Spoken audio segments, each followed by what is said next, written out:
दोस्तों, mutual fund में SIP के जरिए इन्वेस्टमेंट करना बड़ा ही आसान है और थोड़ा थोड़ा इन्वेस्टमेंट करके फ्यूचर के लिए एक बड़ा फंड तैयार कर सकते हैं। कैसे? आज हम इसी का कैलकुलेशन इस वीडियो में देखने वाले हैं कि 5,000 रुपए मंथली का एसआईपी 15 साल में यानी कि लॉन्ग टर्म में हमें कितना फंड तैयार करके देगा। पूरा का पूरा कैलकुलेशन देखेंगे ताकि आपको यह समझ में आ जाए कि दरअसल थोड़ा थोड़ा इन्वेस्टमेंट आपके लिए लॉन्ग टर्म में कितना बड़ा कॉर्पस तैयार करके देने का काम करता है। तो चलिए डिटेल्स में कैलकुलेशन देखते हैं। तो एक्सेल शीट में हमने यहाँ पे सारा का सारा डिटेल्स एंट्री करके रखा हुआ है। आप यहां पर देख सकते हैं कि एसआईपी अमाउंट 5,000 रुपए पर मंथ है।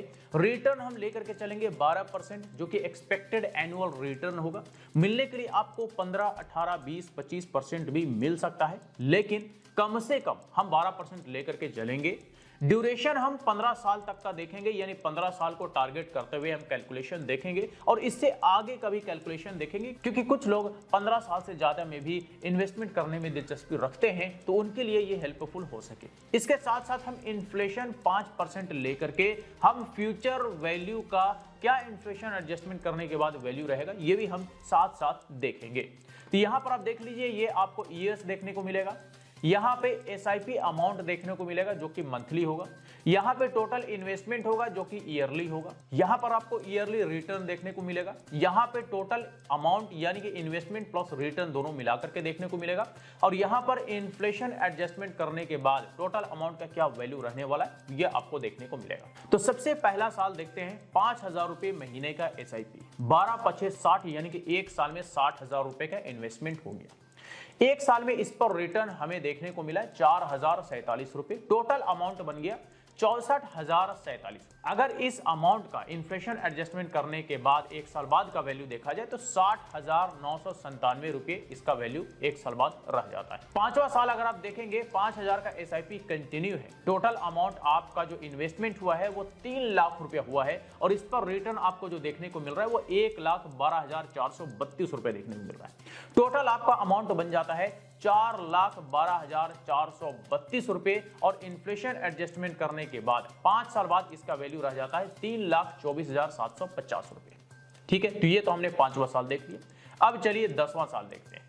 10वां साल आप देखेंगे तो 5,000 का एसआईपी कंटिन्यू है। 6 लाख रुपए आपका टोटल इन्वेस्टमेंट 10 साल में हो चुका है और यहां पर आपको इस पर रिटर्न 5,61,695 रुपए बनता है। टोटल अमाउंट आप देखेंगे इन्वेस्टमेंट प्लस रिटर्न दोनों मिलाकर के तो 11,61,695 रुपए बनता है। यानी कि आप ये कह सकते हैं कि जो टोटल इन्वेस्टमेंट है दरअसल उसका डबल या डबल से थोड़ा कम, ठीक है, आपका टोटल कॉर्पस बन जाता है 10 सालों में। लेकिन ये जो टोटल अमाउंट यानी कि टोटल कॉर्पस बनता है 10 सालों में, इसका जो वैल्यू है 10 साल बाद इन्फ्लेशन एडजस्टमेंट करने के बाद वैल्यू रह जाता है वो 7,17,000 रुपए मात्र रह जाता है। ये हमने 10वां साल का देख लिया। अब आइए 15वां साल देखते हैं और 15 साल का हमारा टारगेट भी है। तो 15वां साल 5,000 का एसआईपी कंटिन्यू है। 9 लाख रुपए टोटल इन्वेस्टमेंट हमारा हो चुका है 15 साल में। इस पर हमें रिटर्न देखने को मिलता है 16,22,880 रुपए, यानी कि हमारे इन्वेस्टमेंट से कहीं ज्यादा या कहिए तो इन्वेस्टमेंट का 1.5 गुना पैसा हमारा यहाँ पर रिटर्न सिर्फ मिल रहा है। और अगर टोटल कॉर्पस देखेंगे तो आपका यहाँ पे 2.5 गुना पैसे बन चुके हैं मात्र 15 सालों में, यानी कि 9 लाख रुपए का इन्वेस्टमेंट और आपका 25,22,880 रुपए टोटल कॉर्पस बन गया है 15 साल में।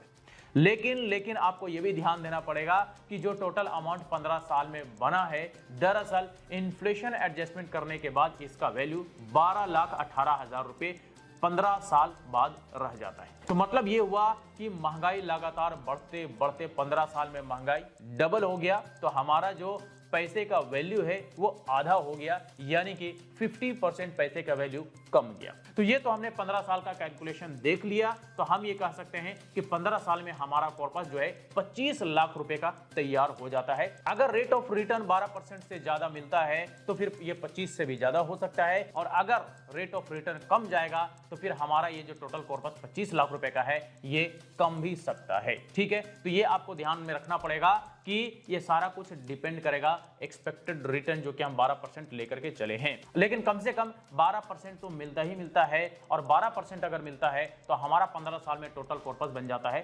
25,22,000 रुपए। ठीक है, तो ये हमने 15 साल का कैलकुलेशन तो यहां पर देख लिया। अब चलिए थोड़ा आगे का भी कैलकुलेशन देखते हैं, खास करके उन लोगों के लिए जो 20 साल 25 साल तक के लिए इन्वेस्टमेंट करने में दिलचस्पी रखते हैं, उनके लिए ये फायदेमंद हो सकता है।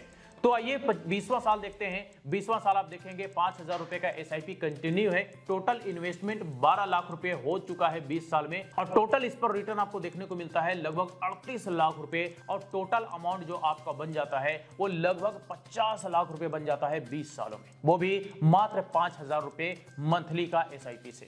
अगर आप इसका इन्फ्लेशन एडजस्टमेंट करने के बाद 20 साल बाद का वैल्यू देखेंगे तो 18,85,185 रुपए रह जाता है 20 साल बाद। अब आइए आखिरी यानी कि 25वां साल का कैलकुलेशन देख लेते हैं। तो 25वां साल भी 5,000 रुपए का एसआईपी कंटिन्यू है। 15 लाख रुपए टोटल आपका इन्वेस्टमेंट हो चुका है, और अगर आप रिटर्न देखेंगे तो आप एकदम हैरान रह जाएंगे कि पावर ऑफ कंपाउंडिंग कैसे आपको हैरान करता है लॉन्ग टर्म में रिटर्न दे करके। कितना रिटर्न बनता है? तो लगभग 80 लाख रुपए का रिटर्न बनता है। सिर्फ और सिर्फ रिटर्न 80 लाख रुपए का बनता है। आपका इन्वेस्टमेंट है मात्र 15 लाख रुपया, यानी कि आपका ये तो 5 गुना सिर्फ यहां पे आपका रिटर्न बनता है। और टोटल अगर आप अमाउंट देखेंगे कि 25 साल में टोटल कॉर्पस कितना बना है, तो ये 95 लाख रुपए आपका टोटल कॉर्पस यहां पे बनता है, यानी कि लगभग 15 छके 90, 6.5 गुना पैसा आपका यहां पे मात्र 25 साल में बन जाता है 5,000 रुपए का एसआईपी करके। अब ये जो लगभग 95 लाख रुपए का टोटल कॉर्पस तैयार होता है 25 साल में, इसे इन्फ्लेशन एडजस्टमेंट करने के बाद 25 साल बाद का वैल्यू देखेंगे तो लगभग 36 लाख रुपए इसका वैल्यू रह जाता है। ठीक है, तो ये हमने यहाँ पे पूरा का पूरा कैलकुलेशन देख लिया कि हर एक 5 साल के अंतराल पे 15 साल में 5,000 रुपए मंथली का एसआईपी हमें कितना कॉर्पस बना करके देने का काम करता है। साथ ही साथ हमने यहाँ पे 5 साल और बढ़ा करके देखा 20वें साल तक, और उसके बाद हमने 25वें साल तक का भी रिटर्न देखा, साथ ही साथ टोटल कॉर्पस भी देखा कि कितना बना करके देने का काम करता है। तो चाहे आप जिस फंड में भी इन्वेस्टमेंट करते हो, ये करने के बारे में सोच विचार कर रहे हैं, हर एक फंड पे थोड़ा सा कुछ खर्चे होते हैं जो आपको ध्यान में रखने होते हैं। जैसे कि शॉर्ट टर्म के लिए इन्वेस्टमेंट करते हैं, जैसे कि 1.5 साल 2 साल के लिए, तो आपको एसटीसीजी टैक्स देना पड़ता है रिटर्न पे, जो कैपिटल गेन होता है उस पर, और ये होता है 20% का, जो आपको एसटीसीजी टैक्स देना पड़ता है। अगर आप लंबे समय के लिए यानी कि लॉन्ग टर्म के लिए इन्वेस्टमेंट करते हैं और कोई कैपिटल गेन होता है, जैसे कि 3 साल 4 साल 5 साल 20 साल 25 साल 30 साल के लिए इन्वेस्टमेंट किया और आपको उस पर कोई प्रॉफिट बना, तो उस पर आपको एलटीसीजी टैक्स 12.5% देना पड़ता है। लेकिन 1,25,000 रुपए तक का जो कैपिटल गेन है उस पर टैक्स एग्जेम्प्टेड है, यानी टैक्स आपको नहीं देना पड़ता, इससे ऊपर पर आपको टैक्स देना पड़ेगा। इसके अलावा कुछ मामूली खर्चे हैं, जैसे कि एक्सपेंस रेशियो, जो कि बड़ा ही मामूली सा होता है, यह आपको हर एक फंड में देना पड़ता है। इसके साथ साथ एग्जिट लोड भी आपको देना पड़ता है, यह भी बड़ा ही मामूली सा होता है, कई सारे फंड्स में होता भी नहीं। तो ये सारे खर्चे जो है आपके फंड के डिस्क्रिप्शन में देखने को मिल जाएगा कि कौन कौन से खर्चे हैं और कितने कितने खर्चे हैं। तो दोस्तों, ये आपने यहाँ पर एक छोटा सा कैलकुलेशन देखा, जिसमें हमने मात्र 5,000 रुपया मंथली का एसआईपी लिया, और 15 साल में हमने देखा कि कितना हर 5 साल के अंतराल में रिटर्न देखने को मिलता है, और 15 साल में हमारा टोटल कॉर्पस कितना तैयार होता है। साथ ही साथ हमने 20 साल और 25 साल तक का भी कैलकुलेशन देखा रिटर्न और टोटल कॉर्पस के साथ साथ। तो आई होप कि आपको समझ में आ गया होगा कि एसआईपी में थोड़ा थोड़ा इन्वेस्टमेंट लॉन्ग टर्म में आपको एक बड़ा कॉर्पस तैयार करके देने का काम करता है। और दरअसल लॉन्ग टर्म में ये जो बड़ा कॉर्पस बनता है, इसमें सबसे बड़ा योगदान होता है, कंट्रीब्यूशन होता है, वो होता है कंपाउंडिंग का, क्योंकि जो रिटर्न होता है वो रिटर्न पे रिटर्न बनाने का काम कंपाउंडिंग करता है। इसलिए पावर ऑफ कंपाउंडिंग की वजह से आपका जो पैसा है वो लॉन्ग टर्म में बहुत बड़ा कॉर्पस तैयार कर देता है, और आपका जो इन्वेस्टमेंट होता है लॉन्ग टर्म में रिटर्न के सामने आपका इन्वेस्टमेंट कोई मायने नहीं रखता।